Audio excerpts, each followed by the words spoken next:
Just think about how much more pain you can cause your ratepayers. We've had enough. This is but a small representation of ratepayers who have within the ratepayers that we have within the Ratepayers Alliance. A tsunami is coming. It's going to be a bumpy ride with the election coming up. We have people and we have the support from ratepayers to make a difference. Now is the time to get some common sense back in council. I wish all those standing for election in October all the best. The Alliance will be providing a platform of 6 meetings to highlight your reasons why you should be re-elected to council.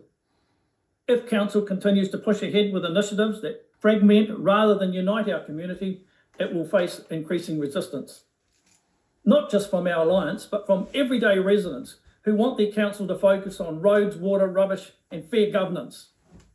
Our mission at the New Plymouth District Ratepayers Alliance is clear: to facilitate a change around this table, a change that brings decision making back in line with the community needs and values. Thank you.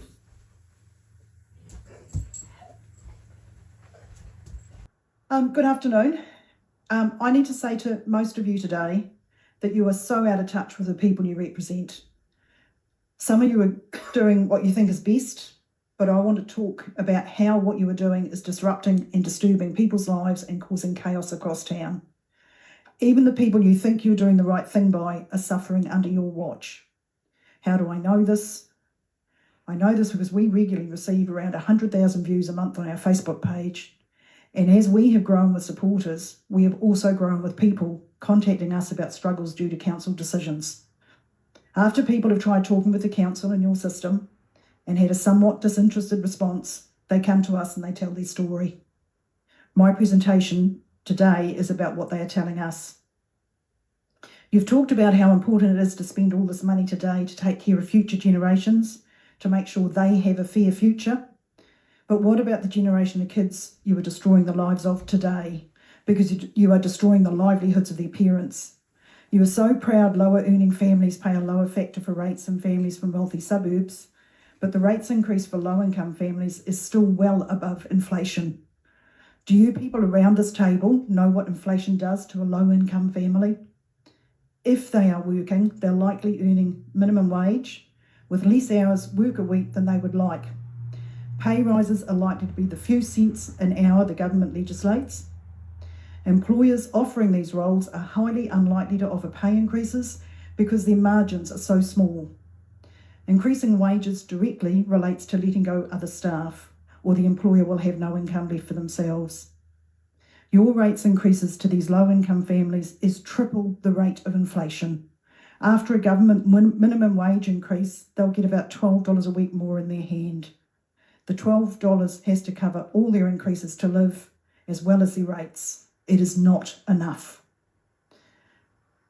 Are any of you aware how many people in New Plymouth, try that again because that didn't work. Are any of you aware how many people in New Plymouth are working less hours than they were before COVID? Have you seen the stats that many Kiwis no longer have jobs with full-time hours? They now only work part-time. Do you not realise these people, and in particular the ones with mortgages and kids, are struggling to even put food on the table for their families? Yet you charge on with spending.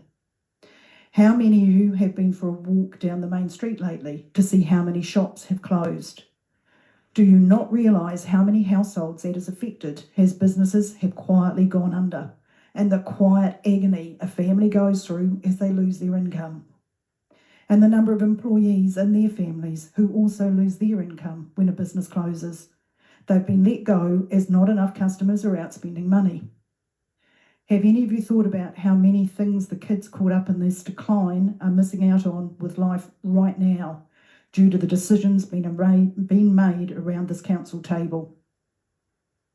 How many of you have had a look at the situations vacant here and how little is on offer for all these people now looking for work? Have you stopped to think how many small retail and hospo outlets that are still open are barely scraping in a wage for themselves and their kids? When you increase parking fees and remove car parks to get people out of their cars and put in hard-to-use new parking meters, did you not care this would stop people who still have money from going to town to shop? Lawyers across town are meeting with ratepayers weekly in tears because of the large rates increases you've created for them. They are hoping their lawyer can find a miracle to restructure their affairs so they can afford to keep their home. How many of you who are constantly voting yes to spending have thought about the pensioners on a fixed income? They are paying for rates, insurance, food, power. Every line item in their budget has gone up. They have no room to move. This generation made all their retirement income plans long before you people brought in proposals to increase their rates by 48% over 2 years. There's not a wage earner on the planet who could prepare for that situation for after they retire. And despite comments from some elected officials, most of these pensioners do not have unlimited money to fall back on. Most have a small sum to last them 20 plus years, money they save by going without many things during their working lives. We have heard from multiple pensioners they can't sleep nights as their pension isn't enough to pay their rates and live week to week, and they're going to have to sell their home. The home they planned all their working life to enjoy in their retirement years. You have taken away their security and the last of the best years of their life, and I have to say shame on you. You are not taking care of future generations. You are destroying the lives of families you were put in place to take care of now in the present day. So coming back to the elected officials and the management team making the decisions that are so badly affecting this community, did any of you discuss how to protect your community from the obvious financial aftermath expected from COVID? It is your job to understand how financial events will affect your community.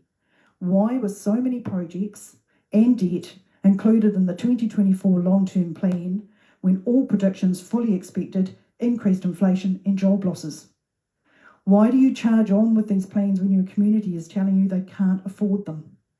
So to finish, I'm asking, after listening to this today, if you can have an extraordinary council meeting to discuss the negative situations you've created for your community, put on hold everything that does not already have a contract assigned to it, and take no more actions to increase debt until the people of New Plymouth have voted in October.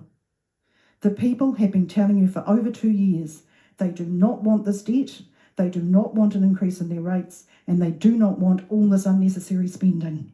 You haven't been listening. Today you need to listen, as you are misrepresenting what so many from your community want from you, including the people you have a misguided belief you are helping. This is what the people are telling us. Thank you for your time.